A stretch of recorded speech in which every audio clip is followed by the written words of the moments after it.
Yo, what's up basketball fans? It's your boy NotZay back again with another video, and today we'll be doing the Mikal Bridges versus Miles Bridges comparison to basically see who was the best Bridges in college and who will end up being the best Bridges in the NBA. First, I wanted to go over athleticism, and Mikal Bridges, I'd say he's a 9 out of 10.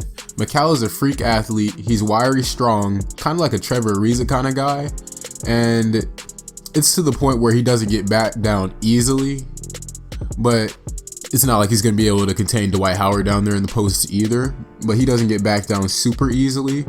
So not having the ability to stand his ground in the post is fine for a wing against, normal centers and power forwards. But if he gets matched up against a guy with like LeBron or D12 or DeAndre Ayton strength, he's probably going to get cooked. But you're not really expecting the wing to do that, so that strength is that's a plus for him. Mikal has extreme lateral quickness as well, which is clear as day when you watch him play defense. And plus, like I said, he's still freakishly athletic, and he'll get a few posters in his career. He's not really a forceful athlete like Miles might be, but he's still very good. Next, I want to talk about Miles Bridges and his athleticism, which is a 10 out of 10. When I said Mikal was a freak athlete, I meant it, but Miles is a significantly more explosive athlete. It's like a different beast altogether. But this is the NBA we're talking about here. Everyone's explosive. But on top of his 40+ inch vertical, Miles is built like a college football player, so his athleticism is a lot less graceful, but a ton more powerful, which is more valuable in the NBA in my opinion. That strength allows him to get to the rim with ease and finish through contact. If there's a smaller guard or wing on him, he'll just bully them, but if you put a stronger yet slower guy, he'll blow right past them. I'd give Miles the edge here for the athleticism portion of the video. The next section I want to talk about, and arguably the most important section, is jump shooting.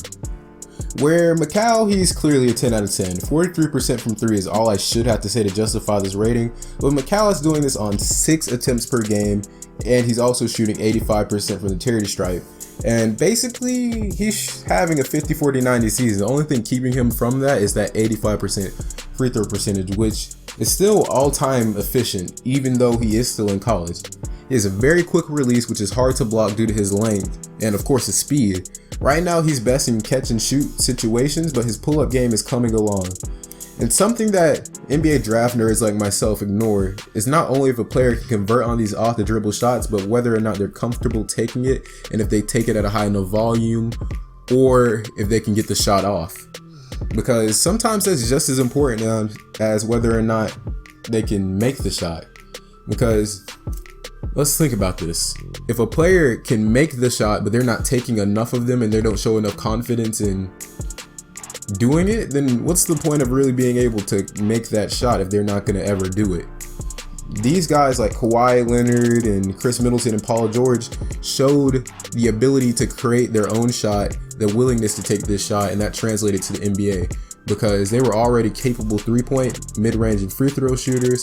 And when you couple that with an NBA coach and skills development coach or something like that, and you couple that with their willingness to take those shots, they could just go to a totally different level with that shot creating ability, because we already know that they can make shots, but it's just whether or not they can develop that off the dribble ability. And when you look at the stats, Kawhi and Chris Middleton, who are some comparisons I've seen thrown out for Mikal Bridges, they were average off of jumpers that they created for themselves, and Paul George was even below average in college. Kawhi shot a average 0.62 points per possessions on jump shots off the dribble on 95 total attempts, which is pretty high volume, with a 29.5 field goal percentage on those, which is clearly below average. And that took up 25.5% of his total shots in his sophomore season and his final season in college. Meaning he had a willingness to take these shots that, although they weren't going in, he could create them, which is something that is, like I said, overlooked. And then Chris Middleton shot an average 0.72 points per possession on 78 attempts in the 48th percentile, which took up even more, 26.8, almost 27% of his total possessions on a still kind of low 33.3% field goal percentage.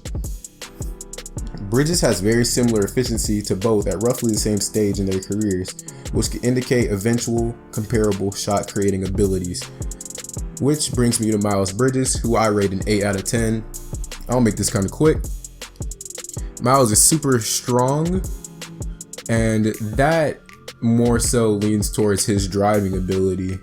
But last season, Miles shot 39% from 3 while playing a ton more at the 4 position, but this season he's down to 36% from 3, which could be due to him playing more on the wing, which comes with being a primary ball handler and a primary ball handler in the pick and roll. And he kind of has an odd looking shot. It's not terrible, but it's not great looking either. So I'll rate him a 7 out of 10 since he has shown the ability to create a shot. Like, since he shot that 39% in his freshman season, he could probably play off ball a bit and be fine, but when you ask him to be a little bit more than an off-ball player, he's not really going to be that efficient for you, at least at this stage in his career. The next part of offense I want to talk about is their slashing ability. Mikal Bridges is a 7 out of 10. Mikal has played the 3 on 3 great teams and has thrived as a secondary offensive player. He's always been able to put the ball on the deck and put it in the basket with his underrated ball handling skills, and he's a pretty solid finisher, but it's not really a big part of his game. Considering he played with one of the best point guards in the country in Jalen Brunson, all he had to do was come off of screens, play off ball, and attack defenses that were already in disarray and chaos because of the personnel that they had on that amazing Villanova team. Miles, on the other hand, I'll rate him a 7.5 out of 10 compared to Mikal's 7, because unlike Mikal, we've seen that you can run a top 15 NCAA team's offense through Miles, like we saw in his freshman season. So we've seen him attack the rim a lot more. We know what he's capable of, and with that amazing strength and explosiveness, he should have easily averaged 5+ free throw attempts per game, but he's at 3.2 free throw attempts per game, which is abysmal for someone with his athleticism and strength. And that also indicates that he's not driving as much as he should have. And to get that 7.5, give him that slight edge, is just based off of pure potential, because I feel like he's going to become a better slasher than Mikal ever could be due to that explosiveness. And since we've seen him use it a little bit more, I'm going to give him the slight edge. But if you really think about it, what good is having slashing ability if you never use it? Next, we're going to talk about defense, where Mikal Bridges just absolutely wipes the floor with pretty much anyone in the country. He has been a 10 out of 10.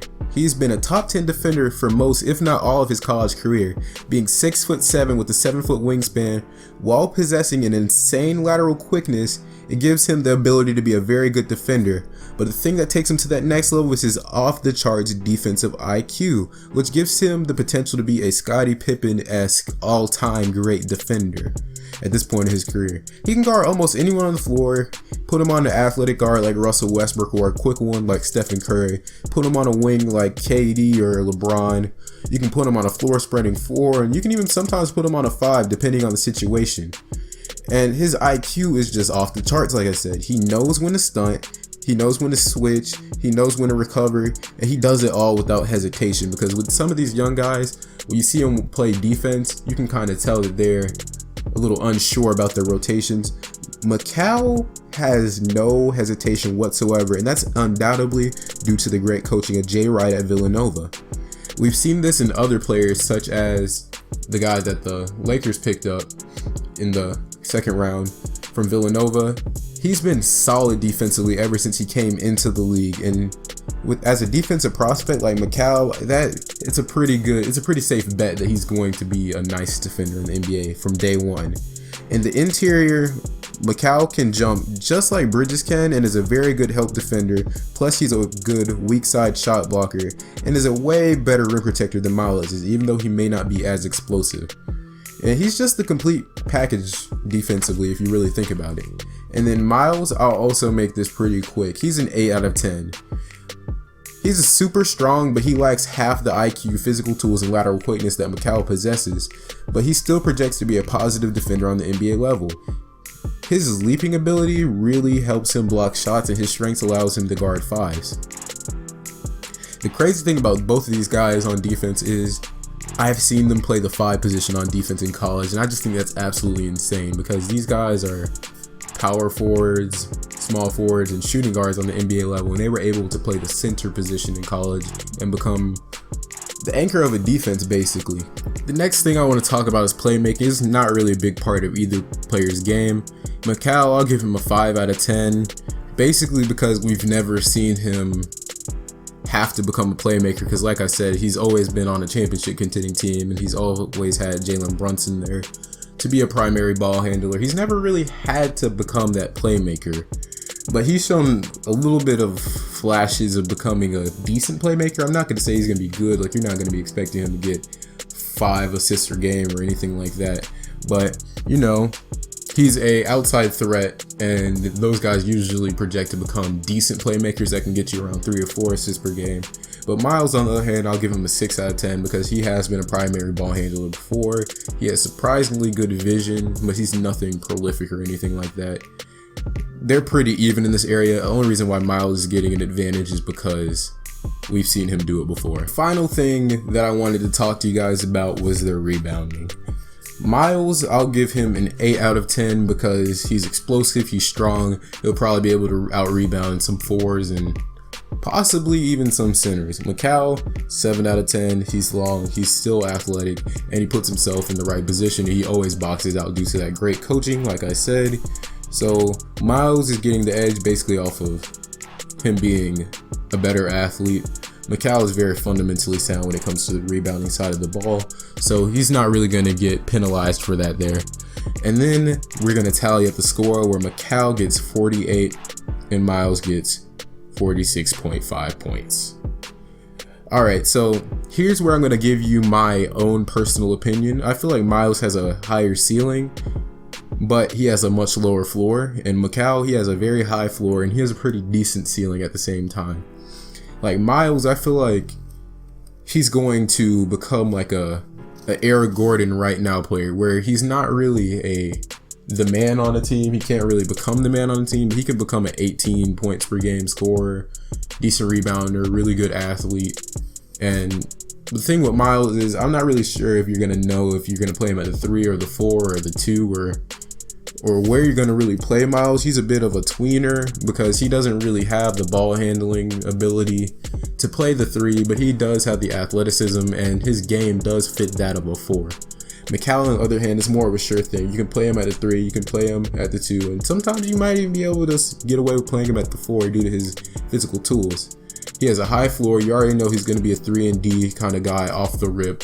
I'd be very surprised if he doesn't develop into a 3-and-D player. I think his floor is like if you gave Andre Robertson a decent jumper, like nothing like 40% or anything, just an NBA average jumper like 35%, which is still a very serviceable player. And then if he reaches his ceiling, we can kind of see like a Chris Middleton, Kawhi Leonard-esque player to where they can get their own shot off. You're going to see them come in for some 30-point games, play solid defense, shoot the ball, and the coaches can draw up plays for them and all kinds of things like that. So right now, if I'm in the draft and I can take a pick, I'm picking Mikal every time due to his defense and shooting ability, and he's coming from a winning culture, which is something that's very underrated when you come into the draft. And yeah, that's pretty much it for this video. As of the recording, I'm 30 subscribers away from 1,000 subscribers, and for my 1K subscriber special, I didn't want to do a Q&A because I don't really have enough of a fan base. I don't have consistent fans that I can see watching these videos, and I don't get enough comments and enough basically activity on the channel, even though I do get the views or whatever. So give me some ideas in the comment section of what I should do for 1K. I was thinking about doing a vlog because basically I run track, I'm pretty good at it, and we're coming into district soon, so I might vlog that if you guys want to see that, or we'll see. Just comment down below what you think I should do. Or you can hit me up on Instagram at NotZay, NotZay, or my spam account Blockanda, BLOCKANDA, or my Twitter at NotZay, or hell, you could even email me XavierAmirGreen@gmail.com, and with your ideas. So yeah, that's pretty much it. Thank you guys for watching, and bye.